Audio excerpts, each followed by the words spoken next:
Бүгін коомчулуктун башын бириктирип, кам көрүү кыз-келиндер кеңеши Москва шаарында ат оюндарын жайылтуу үчүн Нурбек Курбаналиев алып келген жылкылардын кышкы жем тойтуна жардам берүүгө эстафета марафон уюштурду. Марафонго кайдыгер эмес мекендештер чыгып, салымдарын кошушту. Кыргыз элчилигинен жана жеке ишкер Айдынай Турдубаева алгачкылардан болушуп жардамдарын көрсөтүштү. Калган коомчулуктун өкүлдөрү жардам берүүнү колдоого алышты. Жылкыларга жардам берүү эстафетасын кам көрүү кыз-келиндер кеңеши Аксы биримдиги коомуна өткөрүп беришти. Талас коомунун төрагасы Надыр Соронбаев Кыргызстандан келген атул көк көрүүчүлөр командасынын башчысына жана Москвадагы көк көрүүчүлөрдүн башчыларына белектерин тапшырышты. Баарыңыздарга чоң рахмат, Алла разы болсун. Айта кетсек, Донин айылында Нурбек Курбаналиев Кыргызстандан алып келген 32 жылкы бар. Эстафета марафонго келген коноктор каалоо тилектерин айтып, ырдап, шаңдуу отурушту.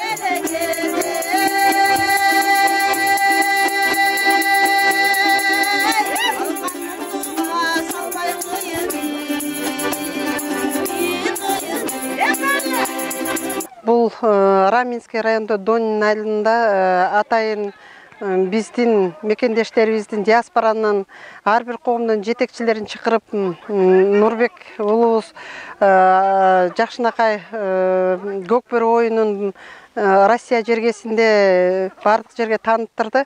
Ошону эне катары, эже катары диаспоранын бардын жетекчилеринин башын бириктирип инициатива көтөрүп, ошо кышкы жемине, чөбүнө жардам берүү максатында чогултуп отурам. Элчилик өзү баш болуп, карточкабыздын башына бысымылда деп 5000ден которушту. Атайын карточка ачып, ушу кышкы жем чөбүнө чогултуш үчүн чогуу чаран эл менен, журт менен баарыбыз ушу балага кол сунуп жардам берүүдө. Посольство принимает активное участие, и сейчас мы находимся вместе с нашими лидерами и вот участвуем во всех этих праздничных мероприятиях.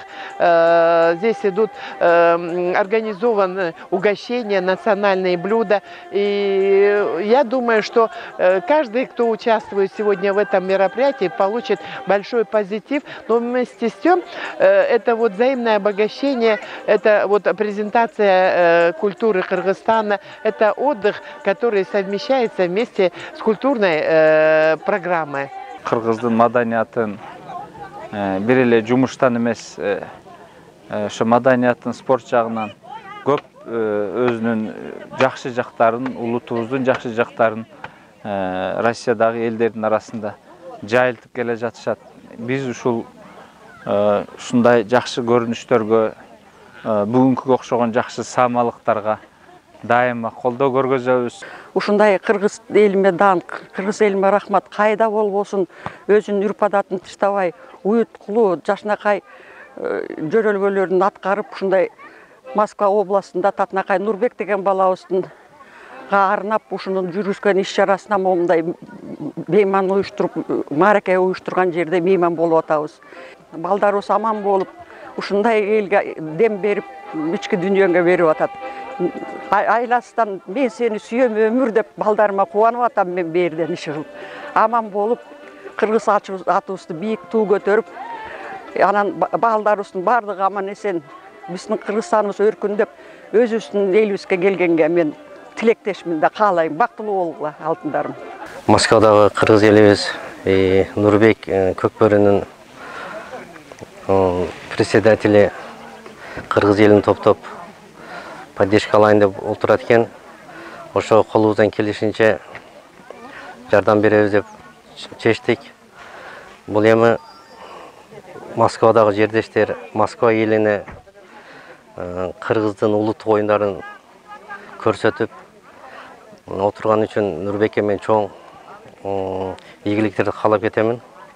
Ошондой эле бул жердеги бүгүнкү Токтоган эжебизге организатор элдерди чогултуп ушул мероприятияны уюштурган үчүн чоң ыраазычылык билдиремин. Бүгүнкү иш-чара боюнча мындай колдоо болду эле. Бул эми организовать этилип, эми мына башталып атат. Буга чейин мен дос балдарым жаңы жылдан кийин кышында бир жолу көтөргөнбүз. Алар биз кылып берели деп, мен как раз Россияда жок элем. Анан болбой калган. Ошол боюнча токтоп кийин Московский ипподромго кирип, ошол боюнча алып кетебиз деп, ал жакта дагы болбой калган. Эми Кудай буйруса, мына азыр жакшы башталып атат. Миграциядан, элчиликтен келишип, жакшы колдоо көрсөтүп, башын биздин өзүбүздүн клуб эрежебиз баштап берди. Мен ойлойм, бул жагынан колдоо өзү негизи болуп калышы керек деп ойлойм да. Если самое главное ынтымак болсо бул болот. Биз деле бул аттарды алып келип алып, өзүбүздүн интерес менен эмес, өзүбүздүн оюн менен эмес, Кудай буйруса мына жакшы иш-чараларды баштап атабыз.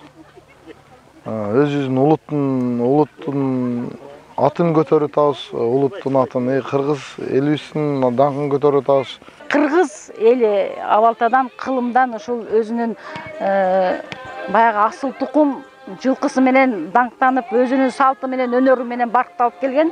Бүгүн ошол биздин Нурбек аттуу мырзабызга колдоо көрсөтүүндө ушул иш-чарага катышып атабыз.